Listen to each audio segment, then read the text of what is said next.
Okay, last week Rabbi was starting a new Torah. There's a Torah that when I first started learning this Torah, I realized that, there are many juicy Torahs in Likutei Moharan where Rabbi Nachman talks straight out to you, to your heart. This Torah is more talking to the brain, but it's also to the heart. It's always to the heart. You have to open space and let it in, and it's a development. The Torah starts off in a seemingly more Kabbalistic thing, and it sounds like it's a foreign language. We'll try to make it, bring it down as much as we can. But it's, I'm learning the Torah already for, so when do we start? Rosh Chodesh, year, so 2 months that we're learning the Torah. All the Kollel are learning it, and it's beyond fascinating. Mama's beyond. Fascinating, stimulating the brain and stimulating the heart. And I've many people that I'm learning the Torah with are like, one guy told me yesterday, he says, listen, I tried all the Torahs in Likutei Moharan, but this is the one. So I guess different strokes for different folks, but it's something that is, it gives a new insight into life. Little Nishmas Chaim Ben Yitzchak, because Yortzeit is this week, Be'ez Hashem. And let's go into this. So last week we gave a little bit of introduction. We started with a debate, a shtickle. When a person has a question and somebody answers the question, or he himself answers the question to himself, does the question disappear? See, beginning of the Torah. We just started. Does the question disappear, or does the question still exist? We said it lamdish a little bit, is that when I have an answer to a question, what happened to the question? There was never a question because now that I have the answer, or the question is still a question, but I have an answer to the question. So we debated it here, and we did all different types of things. Basically, the question, we came up with that the question still exists. And we'll see many rayas, and this header will come into the Torah many times, in many different forms. And if the question still exists, where is the question? I mean, what happened to the question? If I got an answer to the question, and the question still exists, so what happened to the question? I have an answer. So where did the question disappear to? The question not here anymore? So that we said, perhaps, maybe, that the question still exists because it becomes part of the answer. And that was like the basic intro that we gave to the Torah. In the beginning, like I said in seef Aleph, I'm going to try to go through it a little bit fast, not because there's not questions on it. There are many questions, but I think we want to get to seef Beis, because that's going to reveal us seef Aleph later on in the Torah. But we'll go through seef Aleph because that's the Seder that the Rebbe said. The Torah is going on the pasuk that's Vayasav Elokim Sa'am is Parshas B'Shalach. When the Eibusha took us out of Mitzrayim, he took us to the Yam Suf. It says Vayasav Elokim Sa'am. Kodesh Baruch Hu took us in a roundabout way. Rashi says that he could have taken us straight; it would have been a much shorter way. But why did he take us in a roundabout way? He said we shouldn't have charata and say we want to go back to Mitzrayim. Like this, they thought it was a longer way, and Klal Yisrael didn't go back to Mitzrayim. And this is the header of the Torah. And Kedar Koy B'Kodesh, Rabbi Nachman B'Chlal, he brings a pasuk, and he seemingly goes off on crazy tangents, and he builds a whole building, and then at the end of the Torah, he brings it back to the pasuk. So the Torah is based on the pasuk, but in the beginning, we don't see any connection to the pasuk. Says the Heilige Rebbe, Da shal yidei achilosem shal Yisro, through the achila of Klal Yisrael, Nasa Yichud Kuchabrichu Shchinte Apim Ba'apim. We said once in the last Torah that Kuchabrichu, and I'm just going to say it in simple words. Anybody who understands it, anybody who doesn't understand it, I don't either understand it, but I'm saying words. Kuchabrichu represents the masculine part of Kaviyachal, of the Eibishter. Not that there is a masculine and a feminine, but for our ways of understanding, there's a masculine, the male, the mashpia, Kuchabrichu, which is mashpia, and Shchina, which is Lashon Nekeva, Shchina v'shechanti b'soicham. Rashi says, b'soich kol echad v'echad. Shchina is the part of HaKadosh Baruch Hu, the feminine part that lives within us in this world. Kuchabrichu is the mashpia, which is outside this world, into Shchinte, which is Every time we do a mitzvah, we say whoever dams svard, tefillin or tzitzis, or bechlal during the Agada, l'shem yichud kutra b'richud l'shchinte. What are we saying? Because every mitzvah that we're doing here, we are making a unification between the kutra b'richud, which is the masculine part, which represent the first 9 spheres. Chachma, Bina, V'das, Chesed, Gvura, Tiferes, Netzach, Chod, Yisoid. Yisoid is the conduit, the bris, that connects between the masculine and the feminine. And Shechin is the Mekabel. Yisoid is the Tzaddik, Yisoid, Olam. Just in basic, every time we do a mitzvah, we are elevating or making unification between Kutra B'richud and Shechinte. Now, there are very different levels of this yichud, this unification. Every time we say Shema Yisrael, we're also making a Kabbalah Zohar Ma'al, we're also making a unification with Kutra B'richud Shechinte. But there is the highest madrega of the yichud, is called Apen Ba'apen, face to face. And when we were learning Torah, no, we weren't learning it here, but we were learning Torah Samachay, Rav Nosson asked the question, if HaKadosh Baruch Hu, when He created the world, there was unity, everything was one, and the tachlis of the whole Bria is that everything will become one, so what do we need the whole Bria for? Why do we have to go through this Bria? If we were one before with Hashem, and we're going to be one with Hashem afterwards, why do we need to go the 6,000 years of Bira? What's going on here? So he brings down from the Arizal that the Arizal says that when Adam and Chava were created, they were born as one. The face, the panim, was the male, and the back was the female. The Eibishter made a Nesira, according to the Machlokes, but according to one man, the Eibishter made a Nesira. Some say that's why we have no features on the back. We only have features on the front, because we were really one. The front and back were both 2 faces. David HaMelech says in Tehillim, Achar v'kedem tzartoni. You created me a front and a back, which means we were one. The Eibishter made a Nesira, because when we're one in Achar ba'achar, in a place of back to back, it's a different type of unification than a place of panim and panim, face to face. So in order for there to be a unification of face to face, we had to have a separation. So the unification that was in the Bria, before the Bria, was a unification of Achar, back and front. And I'm saying this for a reason. I'm not just giving, you're going to see this later on in the Torah.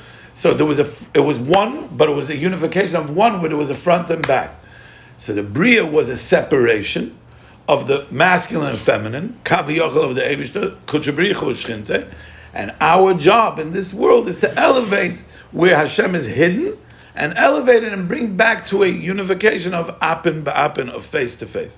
So really, what Rabbi Nachman is telling you is that the ultimate unification, which is going to bring the Geula, which is Yichud Kutra B'richud Shechinte, Apen Ba'apen, is not coming from learning Torah, which everybody would think, yeah, we're learning Torah, that's going to bring the unification. Tefillah, Rabbi Nachman says no. You know what's going to bring the biggest unification? Achilosam Shal Yisrael. So first of all, you got to love this Rebbe. I'm saying, he tells you, you know how you're going to bring the biggest godliness through the biggest Gashmias, Achila, which we'll soon see. Achila is the Rosh HaTaivas. Everybody with the 3 main Taivas, right? Taivas Achila, Taivas Mammon, Taivas Niv.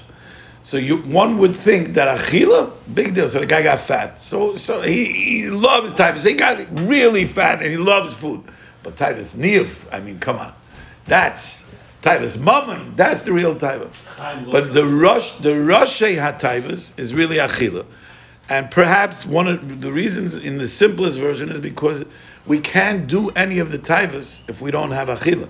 Achila is what gives us sustenance and livelihood.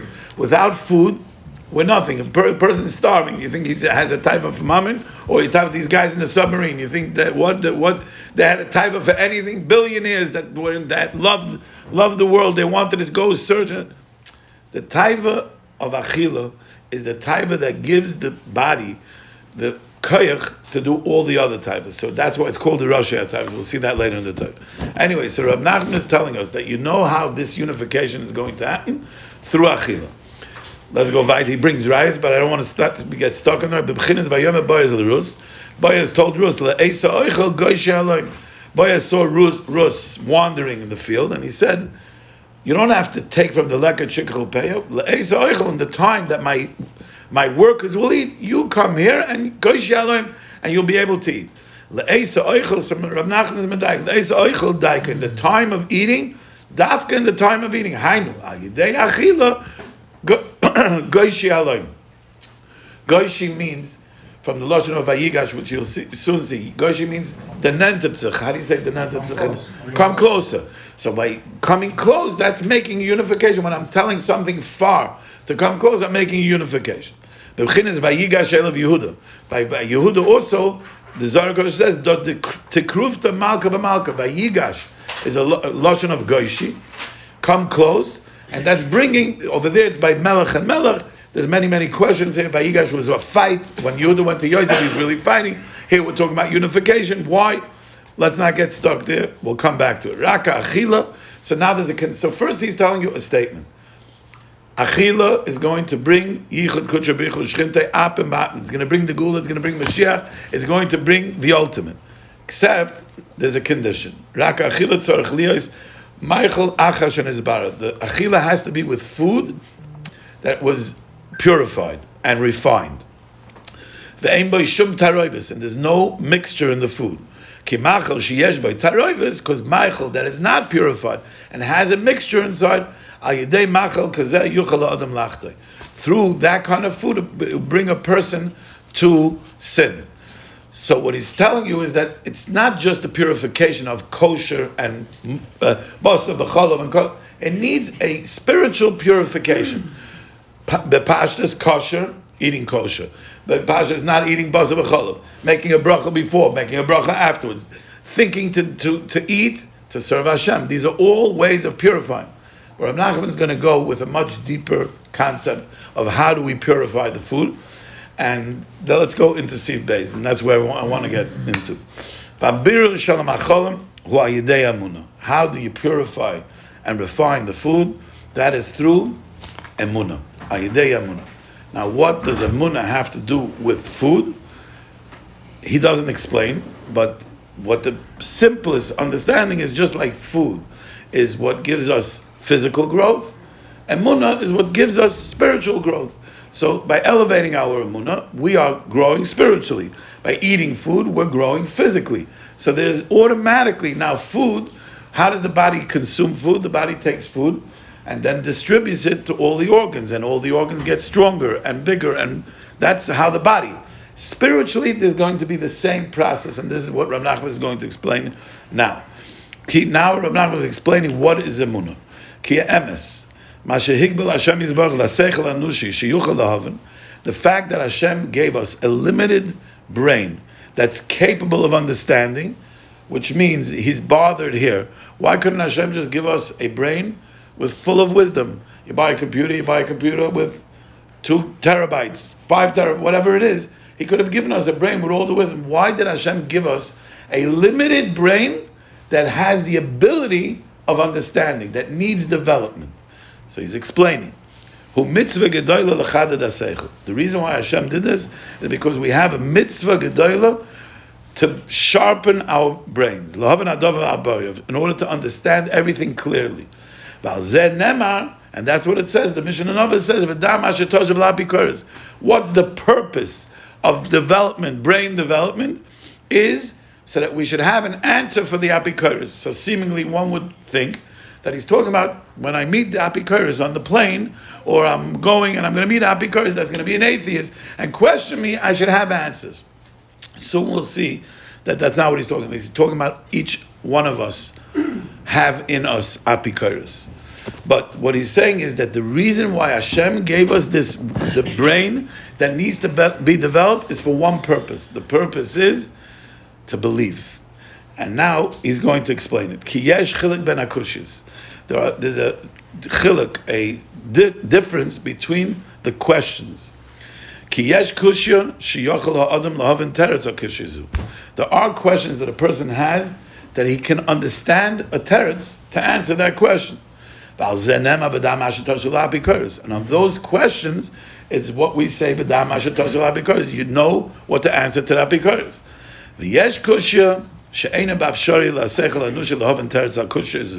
It's not possible for a person to have an answer to the question. But but only Lasid Lavai, that's when this teretz is going to be revealed. A person is not allowed to be ma'ayin in these kind of questions. And anybody who relies on his brain and is ma'ayin in these questions, on that is said, that anybody who goes into that space, he's going into a space of no return. So in short, Rabbi Nachman is telling us that the development of a brain is through questions and answers. How does a child know who his mother is? He has a question. He doesn't know. He cries, and the one who feeds him, that's the answer. Throughout life, from the second we're born until the moment that we die, we're going through questions. Everything in life is a question, and every challenge is a question. So the question is, we're always looking for the answers. So there are questions that have answers, and that everybody can attain an answer, and there are questions that don't have answers. And the questions that have answers, I have a mitzvah to find a chidud haseichel, means to sharpen my brain to find those answers, because I need that answer in order to answer the apikoros, which, again, right now we're talking about the other person. Soon you'll see that we're talking about ourselves. And then there are questions that we have many times that don't have answers, and they will never have answers. And then we try to figure out, why did Hashem do this to me? I was just recently with somebody, everybody knows, just lost his father, and he said, why? Why me, Hashem? Why did this happen to me? I'm sure. And I was waiting for something that Rabbi Nachman is telling us that there's two types of questions, but he doesn't tell us how to identify the question. And the question, that was my question. Everybody has a question where that question doesn't have an answer. Why? Why did Chaim Rosenberg die? Why did the Champlain Towers fall down when he arrived? And Alvin, why did he have to be there? Why? No, give me why. That's a question. That's a question that doesn't have an answer. Will never have an answer. We have no well, exactly. But Rabbi Nachman is telling you that answer will never be answered. Only lost in love. In this world, it won't be answered. Right. But Nachman's not true. So one second. We have no questions. We're gonna see everything. But in this world, we will not have an answer. Questions without answers. So that's what he's saying. Yeah. He's saying simple. There are questions that have answers, and there are questions that don't have answers. The questions that do have answers, I have a mitzvah gedolah to find the answer. How do you determine? Very good. Once we're getting there, let's just understand first what he's saying. The questions that don't have answers, I'm not allowed to be ma'ayin. I have to accept the question. And now he tells us, what are you supposed to do? And a question that doesn't have an answer, you're not allowed to rely on your brain. Rak lahamid al amuna. You must be mamided in amuna, go to the place of belief. So once you do that, then it's not even a conscience to begin with. Then you don't have a question. So we asked this question last week. This is the reason why I asked this question. I have a question, does it mean, or I have an answer to the question, does it mean that the question doesn't exist? No, it exists. Or you're just not allowed to ask the question. You're just not allowed to ask it. It exists. Or what should I do? I have a question. What do you mean? What do you mean I'm not allowed to? He didn't say you're not allowed to ask the question. He said don't try to answer the question. No, that's not what he said. That's not what he's saying. He's saying accept. You're going to see soon. He's saying punkt verkehrt. He's saying punkt verkehrt. You have to accept the question. I have a question and I believe. How? That's the only way you can believe. Let's understand. What's the opposite of amunah? What does belief mean? Atheism. Well, no. What's the opposite of belief? What's the opposite of belief? Non-belief. Yediyah, certainty, is the opposite of belief. Because I cannot, if I know, I don't believe. And if I believe, I don't know. The brain has to figure out logically what happened. No, logic is not a fact. Logic doesn't mean it's a fact. That means you have a svara. It's a svara, but that doesn't mean a fact. That's why you have a question, because you don't understand. No. Here's question. One second. Let's just understand. Emunah means belief. I believe. If I believe that Shlomi is holding something in his hand, and he tells me I'm holding this, I don't know what he has in his hand, but I believe Shlomi because he's telling me that he's. But if Shlomi shows me that this is what I have in my hand, it's not. I don't believe it. I see it. that means it's yediyah. There's a difference between knowing and there's a difference between belief. And belief can only be where I don't know. So now, if I have a question, then I don't have yediyah. If I have a question, if any kind of question that I have, whenever I have a question, whenever I'm challenged with a question, it means I don't know. I don't know. And if I have an answer, it means I know. And I don't believe. Emunah can only be in the place of a question. And that's what Rabbi Nachman is telling us. There's two types of questions. There's a question that have answers, and there are questions that don't have answers. The questions that have answers, I have to be mechaded my seichel. And the questions that don't have answers, I need to go into the place of Emunah. But the place of Emunah is not to say it's not a question. The place of Emunah is that I'm accepting the question. I'm saying, yes, I don't see you, Hashem. I believe. Because the only way to really believe is to accept that I don't see. I don't see you, but I believe. So the only way to go into real Emunah is to accept the question. Don't say I don't have a question. When the kid who's OTD or is going off OTD and he has questions and you try to push it over the rug and not ask the question, that's not Emunah. That's denial. That's complete denial of Hashem. It's apikoros, by the way. That's what he's going to say soon. The way to believe is to say, yes, I have a question. I don't see you, Hashem. I don't see, because if I'm going to say I see you everywhere, well, how is my behavior? Is my behavior that I really see you? I'm fooling myself. I'm in a club that this is what we do. We daven 3 times a day. We learn every day. And it's a very good thing. I'm not knocking the thing. But we're not elevating ourselves in Emunah because we're the places of challenges. Let's talk about the questions. Let's talk about the challenges. Let's talk about what's bothering me where I don't see Hashem. Say I don't see it. Now I believe. That's belief. But belief is not that I don't recognize the question. I have to recognize the question in order to believe. Everybody agree? Come on. I'm to bring it on. I'm waiting. You're allowed to question things that happen. That's the relationship. Not you're allowed to. You should. But if you don't. You embrace the question that it's not the question, why did my father die at 55? Where are you, Hashem? I don't see you. There's Hastara, you're going to see soon. It's Hastara You're Zayidiyah. saying that ultimately every question ends there. That's what you're saying. It's always the same question, by the way. The same question. That's the chiddush of this Torah. It's always going to be the same question coming back and back, and the question is always, where's Hashem?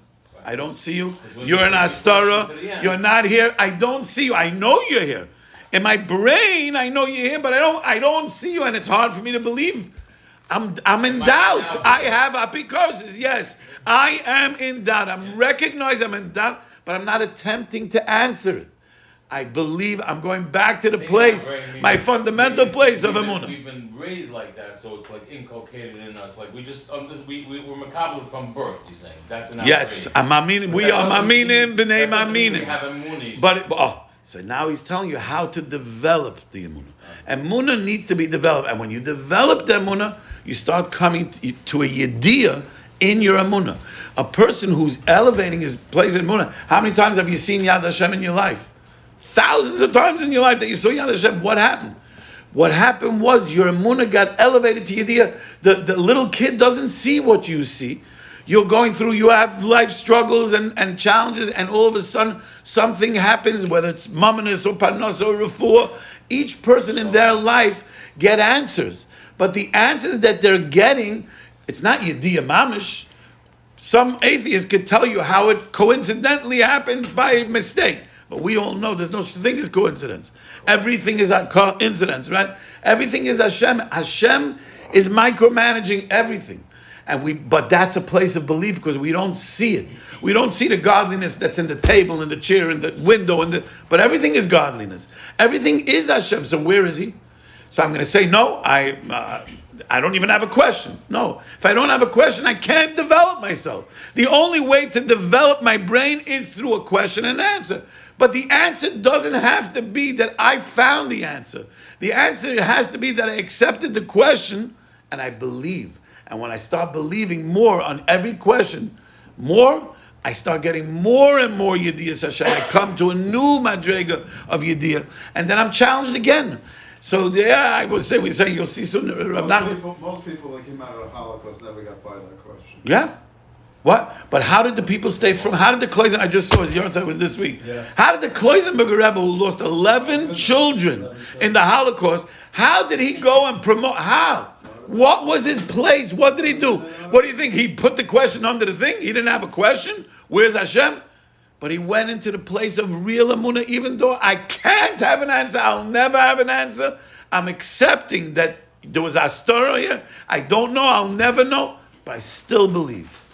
He elevated his Emunah to such a madrega, and he was able to inspire thousands. Look what he did after he was destroyed. How he rebuilt himself. So the only way to that's Rabbi Nachman was teaching you. And it's a very, I know I see faces here. It's a very new idea here. What do you mean? Accept the question? Okay. No, we're taught, we don't ask. Mefreik nicht. I'm not saying you have to freak someone else, but you have to freak yourself inside. By denying it, you're preventing your spiritual growth and your real emunah in growth. Let's go a little bit weiter. But anyway, there are two types of questions. Zog Rabbi Nachman, Zog the Rebbe, if I may. And even the questions that do have answers,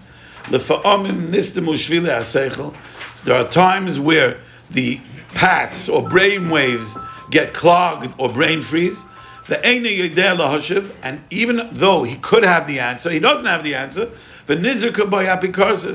And it injects in him doubt and apikorsis. And he has no answer to this doubt.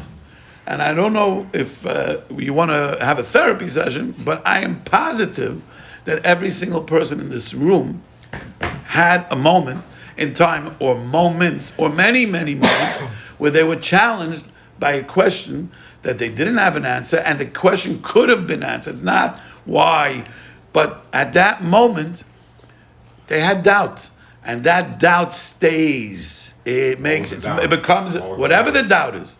I'm not calling. I don't want to be specific here, but I don't want to be specific. I don't want to be specific. I don't want to be specific. Is doubting is one flow, and then there's doubting. Why did it happen to me? What? It's the same thing. It's not the same. Yes, it is. It's the same thing, Chaim. If you're fooling yourself, if you're saying it's not, think about it. If it happened, why did it happen to me? Who am I angry at? Who am I upset at? The guy my wife? No, I'm upset at the reverse. Right. So who am I doubting? Who am I doubting? But I believe there's a reverse. I'm just upset. Why did you do it to me? It's not like I'm not denying it. Right. You believe that there's a God that made the world, and why? No, you're allowed to ask the question. So why did it happen? What? Yeah, there's no human being that didn't have a question. Doesn't mean that the question was apikorsis. But after a person doesn't have the general person, when he has a question and he doesn't have the answer to the question, there is doubt. Something goes into him. There's a Yetzirah. That's the Yetzirah. But the Raya is you're going to see soon. Right now we're in Emunah. Give it a chance. Give it a chance. You're going to see. It's not. It's questioning the Rebbeinu Shalom. You have Emunah that is the Rebbeinu Shalom. You're questioning that's the bereft. You don't trust him. I believe you. I believe there's a God. I don't trust it. You're doing what's best for me. No, that's a different level. I'm talking about on a much lower level. I'm talking about when a person doubts. Person can't hear. Again, without being specific, we'll go general. A person cannot do an Aveira if he knew God is sitting right. The first seef in Shulchan Aruch. The first seef in Shulchan Aruch. And a person's in his own room, nobody's here, wife in the country, all by myself, just me and my computer. Okay? And why am I doing that? Because I doubt. I have doubt that you're in this room. If I knew you were in this room, There's no way I'm going to that place. What? What do you mean Shiva afterwards? I don't. If I would see you here, let me ask you a question. Would I do it in front of my friend? Would I do it in front? So God's here. God's here. What do you mean? You're seeing Melech Malki and love him. If you had your deal, you wouldn't do it. That means you had doubt. You're not aware. If you had 100% certainty, that's worse. And you saw me, it's worse. That's worse. That's what he's telling you. First, be aware there's a question. What do you mean? That's worse. That you're in denial. You're not in the question, B'chla. Your actions are denying that he's If you would see it, but you do believe it. Where? Where do I believe It's it? like I see Your it. heart, your mind. I don't see it. Your actions. If Your actions are showing the. What does belief mean? You know what I'm saying? What does belief mean? Again. I'm acting as if God is. What am I believing? What am I believing? Yossi, what am I believing? If my friend is in the room with me, I'm already embarrassed. Even a good friend, I'm already embarrassed. I can't. So one second. So that means that if I knew that there was real presence here, if I really felt presence of God here, I would never. Exactly. Which means that every time we're in a challenge, where we are, essentially, it's you're an apicursus in your head, in your thing, because you don't really believe. It's a chasar. One second. Next piece. Let's go. Next piece. Says Rabbi Nachman. So what happens in these? So these are questions that have answers, but yet I'm challenged and I have brain freeze and I come into a place of apicursus. The eini yodem al hoshav al apicursus. I don't have an answer to this apicursus. The Zois apicursus and this apicursus, he l'chol echad, from every single human being to the biggest to the smallest. There's not one individual in the world that's not challenged with apicursus. Nobody. That's what he's saying. Kol echad b'mechinasei yachal lahavin bein rav l'mat. Now he's going to explain to you why. Why do we need to go through this process? Why can't we just be believers and see Hashem? Says Rabbi Nachman, and this is what you started saying. Ki tzarich lavid. You keep on saying see, but you can't see. You're gonna see if you Reb Zev, this Torah is 9 seefim long, and in seef vav, you're gonna see exactly the answer to that thing. But you got to give Rabbi Nachman a chance. It's a process, okay? And we're not gonna get to it today, but you're welcome next week too. Ki tzarich lavid is Hashem b'shnei yitzarim, because you can serve Hashem with both. A person has to serve Hashem with both his Yetzer Tov and his Yetzer Hara. So I have a question. Rabbi said, everybody knows this Rashi. Everybody knows B'shnei Yitzchak b'chol ma'idetcha, with all your money b'chol nafshecha, afilu noitos nafshecha. How do you serve Hashem with the Yetzer Hara? Yeah, let's go. You use the midah of the Yetzer Hara. By not having the answer. What? You use the midah of the Yetzer Hara. What does that mean? Yetzer Hara says, you know what, I want you to look at this thing that you're not supposed to look at. Okay. So what do? You turn around, you open up a sefer, and you look, and you start learning. Right. So now, what I'm serving with the Yetzer Hara or the Yetzer Tov? No, you're not. Service was the Yetzer Hara. But then it's gone. He's gone. Now I'm serving with my Yetzer Tov, not my Yetzer Hara. But you can't do it all the time. What? You can't serve HaKadosh Baruch Hu all the time with No, all the Yetzer. I'm going to reveal to you right now that you could. Because time. your perception, and by the way, my perception was like yours. Everybody's perception. Yetzer, every time I do something good, Yetzer Tov. Every time I do something bad, Yetzer Hara, right? So if I didn't do something bad, so I served with the Yetzer Tov. I didn't serve with my Yetzer Hara. How do I take my Yetzer Hara and serve Hashem with it? It's the Yetzer Hara. Anytime I'm doing something good, it's automatically Yetzer Tov. So I'm not going to give us a new revelation of what Yetzer Tov is. Yetzer Hara. Until I learned this Torah, but really, how did I really didn't understand what it means. B'shnei Yitzarecha. Says Rabbi Nachman the following: V'ahavta b'chol levavcha, v'ahavta Hashem b'chol levavcha b'shnei Yitzarecha sheyeh liboy shalom im Hashem alikov. What does it mean that you serve Hashem with both the Yitzarim? That your heart should be complete with God. There should be no conflict. No conflict between my two Yetzer. How does one get to that? One second, he explains even more. There should be no part of his heart that is opposing Hashem.